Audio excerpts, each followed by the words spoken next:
beans curry recipe చేయడానికి కోసం కుక్కర్లో 2 స్పూన్లు కోకోనట్ ఆయిల్ వేసి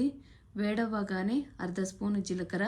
అర్ధ స్పూను ఆవాలు వేసి వేగగానే 2 పచ్చిమిరపకాయలు, మీడియం సైజు ఆనియన్ ఒకటి, కొద్దిగా కరివేపాకు వేసి కలుపుకుంటూ దోరగా వేయించి కట్ చేసుకున్న 200 గ్రామ్స్ బీన్స్ ముక్కలు వేసి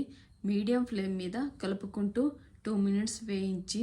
1 స్పూను జింజర్ గార్లిక్ పేస్ట్ వేసి కలుపుకుంటూ 1 నిమిషం వేయించి కట్ చేసుకున్న మీడియం సైజు టమాటో ఒకటి వేసి మిక్స్ చేసుకుని టేస్ట్కు తగినంత 1.5 స్పూను కారం, అర్ధ స్పూను పసుపు, అర్ధ స్పూను సాల్ట్ పొడి, అర్ధ స్పూను గరం మసాలా, 1 స్పూను ధనియాల పొడి వేసి మిక్స్ చేసుకొని వేయించి పౌడర్ చేసుకున్న 1 కప్పు పల్లీల పొడి వేసి